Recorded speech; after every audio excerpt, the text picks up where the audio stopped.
오늘 함께 우리가 읽은 이 말씀 결코 돌아서지 맙시다라고 하는 제목으로 하나님의 말씀의 은혜를 나누고자 합니다. 나는 너희의 하나님이 되려고 너희를 애굽 땅에서 인도하여 낸 너희 하나님 여호와라. 내가 거룩하니 너희도 거룩할지로다.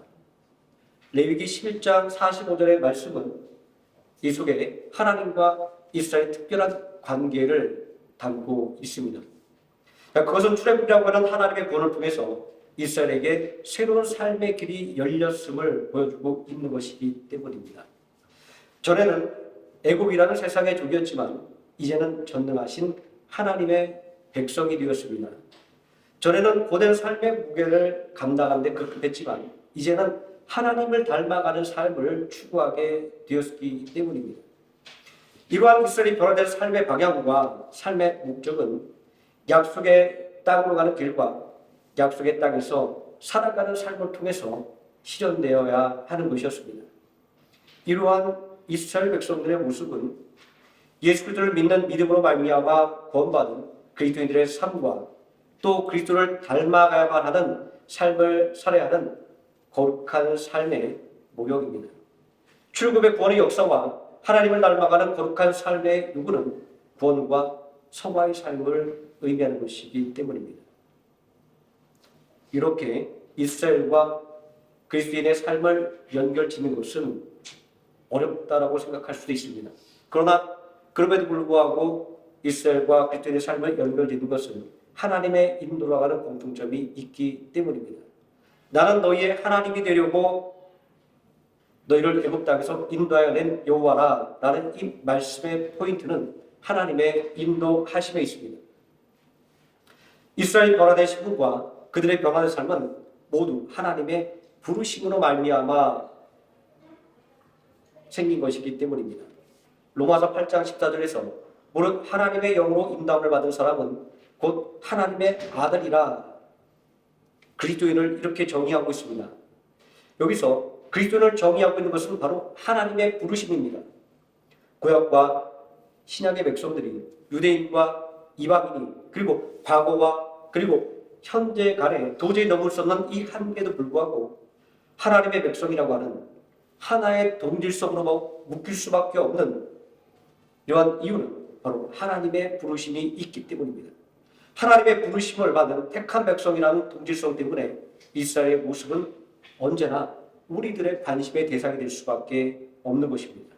우리는 성경에 기록된 그들의 모습을 통해서 우리가 나아갈 바와 우리가 멈춰야 할 것에 대해서 배우게 되기 때문입니다. 오늘 우리가 읽은 이 말씀이 기록된 책에 신명기라고 하는 이름이 붙여진 것은 아주 의미심장합니다. 신명기라고 하는 말은 반복해서 들려지는 하나님의 말씀이라고 하는 의미이기 때문입니다. 이 신명기의 핵심 메시지는 이스라엘이 순종과 불순종을 통해서 받게 되는 복과 저주입니다. 하지만 이러한 신명기는 심판의 가혹함이 아니라 이 말씀을 통하여 이스라엘이 경고를 받고 끼어있기를 바라는 하나님의 마음과 그리고 하나님께로부터 돌아섰다 할지라도 다시 돌아오기를 기다리는 아버지 하나님의 마음이 고스란히 담겨져 있습니다. 이 말씀은 가나안 땅의 입구인 가데스 바네에 선 이스라엘 백성들에게 들려졌습니다. 그리고 언제나 불신을 깨닫고 돌아와 하나님의 말씀으로 살기를 다짐하는 사람들에게 들려졌습니다. 우상을 철폐했던 요시야 왕이나 포로에서 돌아온 이스라엘을 하나님의 백성을 양육하기 위해 다짐한 에스라와 니헤미야와 그리고 그들의 말을 듣고 이제는 온전히 하나님의 백성으로 살겠다고 다짐했던 이스라엘 사람들에게 말입니다. 이들 모두는 신명기의 말씀을 통해서 하나님을 닮은 거룩한 삶을 살기로 결단을 했던 것입니다. 이러한 하나님의 말씀을 듣게 된 가데스 바네아는 이스라엘에게서 아주 특별한 장소였습니다. 그것은 이스라엘 백성들이 아주 철저하게 실패를 경험했던 장소였기 때문입니다. 40년 전 광야 생활이 시작된 장소가 바로 이곳이었기 때문입니다. 출애굽한 이스라엘 백성들은 가데스 바네아에서 가나안 땅을 점령하라는 하나님의 명령을 받았습니다. 이러한 하나님의 명령은 비록 기업으로 받은 땅이지만 하나님께서 약속하신 땅이지만 그러나 그 땅을 소유하는 것은 저절로 이루어지는 것이 아니라 이처럼 믿음의 싸움을 쌓여야만 소유할 수 있다라고 하는 것임을 알려주는 것입니다. 이런 의미에서 출애굽이라고 하는 것은 하나님의 구원의 역사의 완결이 아니라 그들이 믿음의 삶을 살아가는 믿음의 삶의 서막이었던 것입니다. 매 순간 매 순간이 그리고 매일 매일이 믿음의 결단을 내려야만 영적인 싸움터였기 때문입니다. 가나안의 민족들과 싸워서 약속의 땅을 차지하라는 하나님의 명령 앞에 이스라엘은 망설일 수밖에 없었습니다. 그들이 살펴본 그 땅의 성은 견고했고 그 땅의 민족들은 강성했기 때문입니다. 순간 이스라엘은 삶의 방향성을 잃어버렸습니다. 하나님의 부르심을 망각하게 되었습니다. 그러자 그들의 눈에는 불가능한 일들만이 보였습니다. 출애굽부터 시작해서 가나안 입구인 가데스바네아에 이르기까지 보호하고 인도해 주신 하나님의 임마누엘을 까맣게 잊어버리게 되었기 때문입니다. 애굽에 내렸던 10가지 재앙도 홍해를 걸어서 건넜던 기적의 순간들도 말입니다.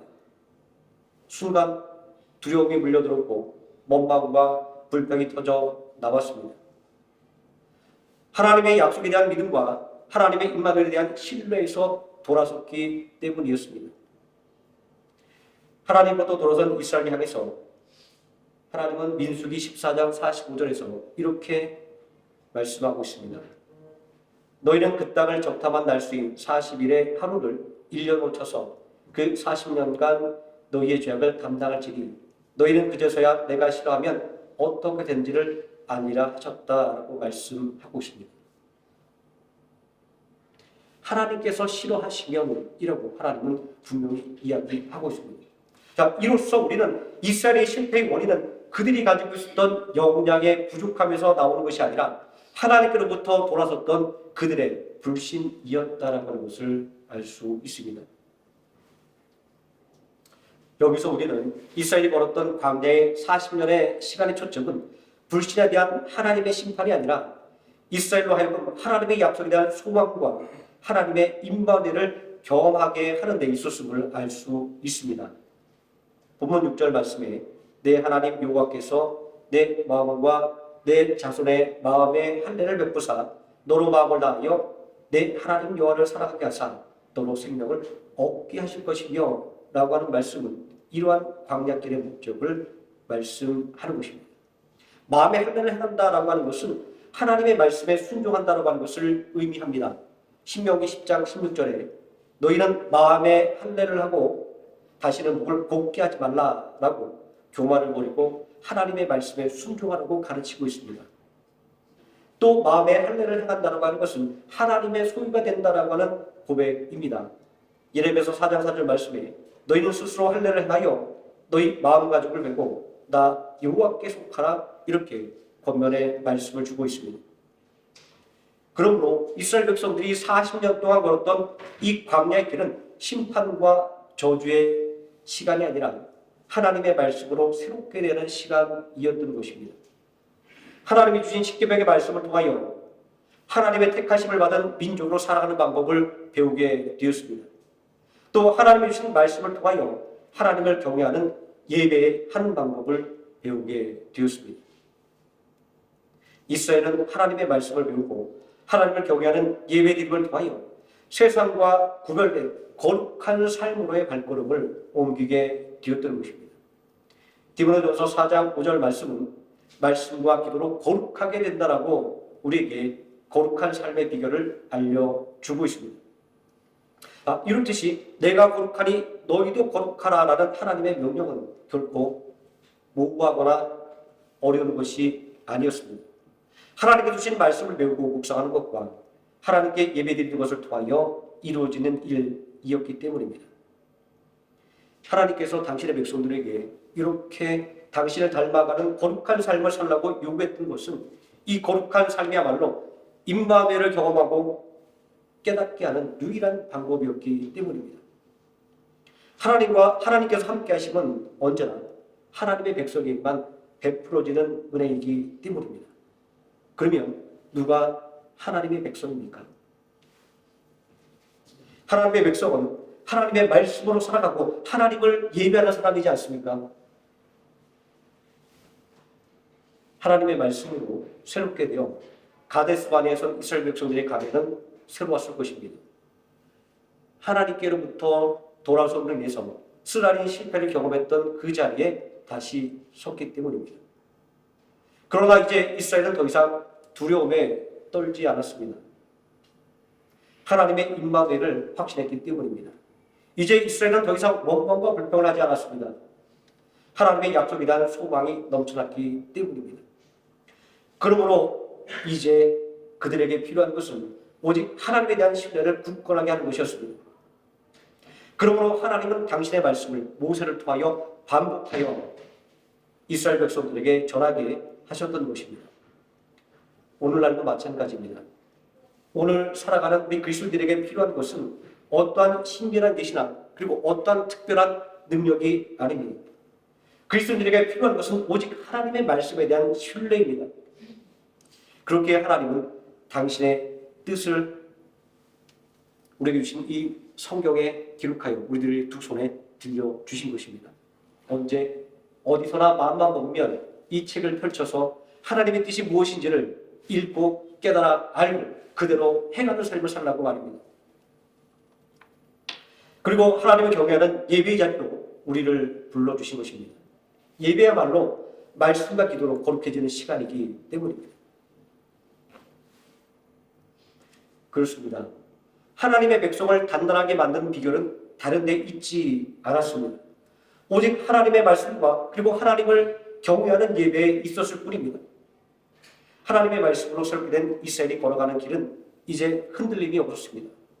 거친 광야와 그들을 삼키려고 하는 대적들, 요단강도, 견관, 여리고 성도, 그 어느 것도 약속에 대한 소망을 성취하고자 하는 이스라엘을 막을 수가 없었습니다. 이러한 이스라엘의 모습을 생각할 때 하나님의 말씀과 기도로 거룩해지는 삶을 살아간다라고 하는 것은 얼마나 큰 축복과 능력인가라고 하는 것을 깨닫게 됩니다. 하나님께서는 오늘도 우리를 당신의 자녀로 택하여 부르시고 그리고 우리를 예배의 자리로 불러모으고 있는 것은 바로 이러한 이유 때문인 것입니다. 예배를 통하여 인생의 어려운 순간마다 말씀 속에서 믿음을 잃지 않게 하고 말씀 속에서 위로를 얻게 하기 위해서 말입니다. 이렇게 하나님의 말씀으로 설계된 이스라엘은 다시 가데스 바네아에 섰습니다. 이곳에서 반복해서 들려지는 하나님의 말씀을 통하여 믿음을 굳건하게 만들어야 한다고 하는 사실은 하나님의 택함을 받은 백성들에게 있어서 구원이라고 하는 것은 최종적인 목적이 아니라고 하는 것을 암시하는 것입니다. 왜냐하면 이스라엘 백성들은 출애굽이라고 하는 하나님의 구원으로 말미암아 자유를 얻게 되었지만 이것은 단지 약속의 땅으로 걸어가기 위한 첫걸음에 지나지 않았기 때문입니다. 약속의 땅으로 걸어가는 길에 수많은 장애물들이 놓여 있었습니다. 넘어지고 깨질 수밖에 없는 장애물들 말입니다. 이스라엘은 이러한 장애물에 걸려 넘어져 혹독한 대가를 치렀습니다. 광야의 40년 세월이 그러했습니다. 그러나 하나님의 징계는 세상의 고난처럼 사망에 이르게 하는 것이 아니라 생명을 얻게 하는 데 목적이 있었습니다. 이스라엘은 광야의 징계를 통해서 하나님만을 섬기는 믿음을 갖게 되었기 때문입니다.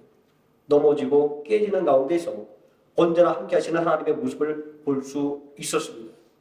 또 징계 속에서도 긍휼을 베풀어 주시는 하나님의 모습 속에서 또 하나님의 약속에 대한 신뢰를 갖게 되었기 때문입니다.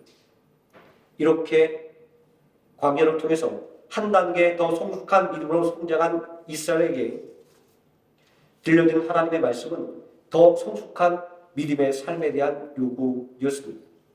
그들 앞에 놓여진 목표를 달성하는 것으로 끝나지 않은 믿음의 삶에 대한 요구 말입니다. 하나님은 약속의 땅을 소유하기 위해서 싸움을 준비하는 이들에게 약속의 땅을 소유한 이후의 삶을 어떻게 살아야 할 것인지에 대해서 말씀하고 있기 때문입니다. 하나님은 아직 약속의 땅을 소유하지 못한 이스라엘에게 그 땅에서 받게 될 복과 저주는 오직 그들의 믿음에 달려 있다라고 하는 것을 말씀하셨습니다. 이러한 하나님의 뜻을 바라보게 될 때 하나님의 약속은 어제와 오늘이라고의 시간을 꿰뚫고 내일까지 영원한 것이 되는 것이다라고 우리는 믿을 수밖에 없습니다. 신명기 29장 14절과 15절 말씀도 하나님의 약속은 과거의 특정한 어느 세대가 아니라 오늘 우리를 넘어서 미래의 모든 세대까지 아우르는 것임을 선언하고 있습니다. 내가 이 언약과 맹세를 너희에게만 세우는 것이 아니라 오늘 우리 하나님 여호와 앞에서와 우리와 함께 여기 서 있는 자와 오늘 우리와 함께 여기 있지 않은 자에게까지 니나라고 말합니다. 하나님께서는 이스라엘을 향하여 하나님의 언약을 저버린 자에게 이말 저주에 대해서 말씀하고 있지만 그 심판의 목적은 실상은 이스라엘로 하여금 용서와 은혜를 깨닫게 하는 데 있었습니다. 오늘 본문은 내가 진수한 모든 복과 저주가 내게 임함으로 내게 내 하나님 여호와로부터 쫓겨간 모든 나라 가운데에서 이 일이 마음에 생각나거든 너와 내 자손이 내 하나님 여호와 앞에 돌아와 내가 내게 명령한 것을 온전히 따라 마음을 다하고 뜻을 다하며 여호와의 말씀을 청종하면 내 하나님 여호와께서 마음을 돌이키시고 너를 긍휼히 여기사라고 하나님의 용서와 그리고 은혜로 시작되고 있습니다. 이러한 하나님의 말씀을 통해서 우리는 구원받은 하나님의 백성들이 얼마나 치열한 영적인 싸움을 싸워 나가야만 하는지를 배우게 됩니다. 약속의 땅을 성취하게 될 이스라엘, 그들이 갖게 될 자부심은 이루 말할 수 없을 것입니다. 그러나 하나님은 그들이 이루게 될 그 성취가 그들의 삶의 도움이 될 수 있음을 경고하고 있습니다. 이렇듯이 하나님께서 당신의 백성들에게 끊임없이 경고의 말씀을 주고 있는 것은 그들이 싸워야 할 영적 전쟁에 구원이 달려있기 때문입니다. 광야의 모든 시험을 이겨내고 가나안 땅을 바라다 보이는 다시 약속을 성취하기 위한 자리에 선 이스라엘 백성들에게 여전히 동일한 시험이 기다리고 있다고 하는 이 말씀은 그리스도인들의 삶은 언제나 믿음의 결단을 내려야만 하는 영적인 전쟁에 서 있다고 하는 것을 말씀하고자 하는 의도였습니다. 이러한 영적인 현실 때문에 고린도서 10장 11절 12절 말씀은 저에게 당한 이런 일이 거울이 되고 또한 말세를 만난 우리로 경계로 기록하였느니라. 그런즉 선줄로 생각한 자는 넘어질까 조심하라. 이렇게 경고의 메시지를 주고 있는 것입니다. 하나님께서 이스라엘에게 이렇게 불신에 대한 거역과 경고의 말씀을 주고 있지만 동시에 용서와 은혜를 말씀하고 있는 이유는 당신이 택한 이스라엘을 사랑하고 있기 때문입니다. 이러한 하나님의 사랑을 생각할 때 이스라엘이 두려워할 것은 실패가 아닙니다. 이스라엘이 정작 두려워해야 될 것은 세상의 마음을 빼앗겨서 하나님께로부터 돌아서는 것입니다. 그렇게 본문 8절 말씀은 너는 돌아와 다시 여호와의 말씀을 청종하고 내가 오늘 내게 명하는 그 명령을 행할 것이라고 하나님께로 돌아올 것을 강력하게 권면을 하고 있는 것입니다. 비록 아버지를 멀리 떠난 탕자랄지라도 회개하고 아버지께로 돌아오기를 간절하게 기다리는 그 아버지가 바로 우리의 하나님이기 때문입니다. 하나님의 이러한 간절한 사랑을 독생자를 십자가에 내어주심으로 말미암아 우리에게 보여주셨습니다. 로마서 5장 8절 말씀은 우리가 아직 죄인되었을 때 그리스도께서 우리를 위하여 죽으심으로 하나님께서 우리에 대한 자기의 사랑을 확증하셨느니라. 우리를 향한 하나님의 사랑과 은혜가 얼마나 큰 것인지 얼마나 확실한 것인가에 대해서 증거하고 있습니다.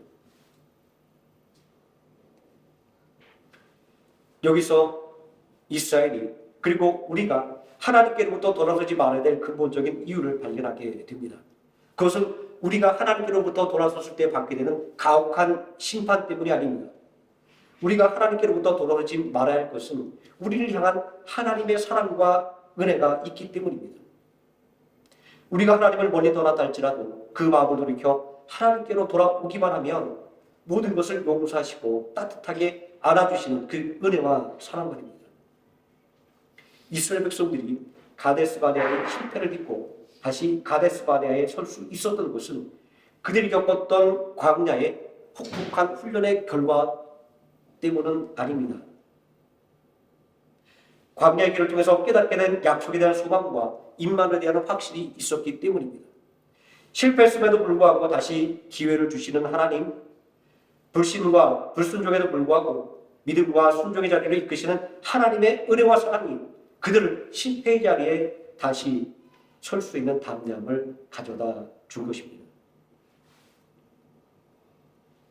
그렇게 하나님은 가나안의 민족들과 전쟁을 앞둔 이스라엘이 거두게 될 승리와 그 영광에 대해서 약속하지 않았습니다. 오직 믿음의 소망과 능력만을 말씀하시고 약속하셨습니다. 왜냐하면 이스라엘에게 요구되는 것은 피와 육체의 싸움이 아니라 거룩함을 추구하는 영적인 싸움이었기 때문입니다. 말씀과 기도로 하나님의 부르심에 합당한 민족이 되는 영적인 싸움 말입니다. 오늘 우리는 그 어느 때보다 편안한 신앙 생활을 누리고 있습니다.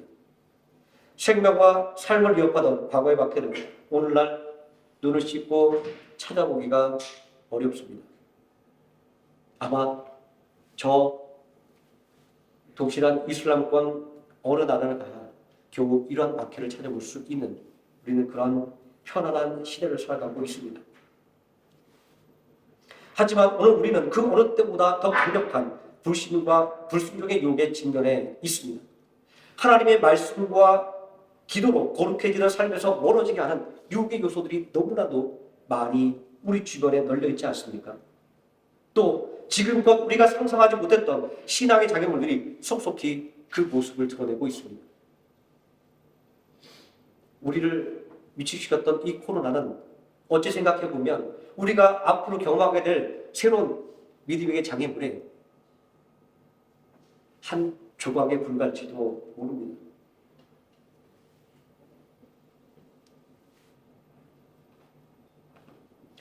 이스라엘 백성들이 당면했던 문제는 바로 이런 것이었습니다. 누가 약속의 땅을 경험하던 후의 삶 속에서 하나님께로부터 돌아서는 유혹이 있을 것이라고 생각을 했을까요? 여호수아가 이러한 불신의 위험성을 제기했을 때 이스라엘 백성들은 우리는 절대로 하나님께로부터 돌아서는 일은 없다라고 후원장담했고 또 굳건하게 약속했습니다. 그러나 하나님의 백성에게 필요한 것은 이러한 후원장담과 굳은 약속이 아니라 하나님께로부터 멀어졌다는 것을 깨달을 때 즉시로 하나님께로 돌아올 수 있는 회개하는 마음인 것입니다. 우리는 이러한 후원장담과 약속들이 얼마나 부질없는 것인가를 너무나도 잘 알고 있습니다. 그러니 우리의 불신을 깨닫고 우리의 연약함을 깨닫게 될 때 속히 예배의 자리로 되돌아와서 예배의 자리에 서는 것이 필요한 것입니다. 결코 하나님께로부터 돌아오지 않은 믿음은 다른 어떤 것이 아니라 바로 하나님을 경외하는 예배로부터 시작되기 때문입니다. 출애굽기 3장 12절은 세번역 성경은 우리가 좀 더 직접적으로 이해할 수 있도록 이렇게 번역하고 있습니다. 하나님이 대답하셨다. 내가 너와 함께 있겠다. 내가 이 백성을 이집트에서 이끌어낸 다음에 너희가 이 산 위에서 하나님을 예배하게 될 때 그것이 바로 내가 너를 보냈다는 징표가 될 것이다 라는 번역을 통해서 예배는 하나님의 백성이라고 하는 적재성을 드러내는 확실한 증거라고 말씀을 하고 있습니다. 예배는 오직 하나님께서 택하신 백성과 자녀들에게만 허락된 것이기 때문입니다. 우리가 예배를 소중하게 여기는 이유, 그리고 소중하게 여겨야만 하는 이유는 바로 여기에 있습니다. 오늘날 우리는 이스라엘 백성들처럼 영적인 가데스 바네아에 서 있습니다. 실패를 딛고 일어선 자리에, 불신을 이겨낸 믿음의 자리에, 절망을 딛고 하나님의 말씀에 소망을 둔 자리에, 세상이 아니라 오직 하나님의 은혜와 사랑을 구하는 자리에 말입니다. 그러므로 우리는 영과 진리로 예배드리는 이 참된 예배를 통하여 결코 믿음의 길에서 돌아서지 않도록 우리는 우리의 믿음을 돌아봐야만 할 것입니다. 오늘이 하나님의 은혜를 소망하며 오늘이 하나님 뜻대로 살아가겠다고 하는 다짐을 가지는 성도님 되시기를 예수님의 이름으로 축원드립니다. 기도하시겠습니다. 전능하신 아버지 하나님,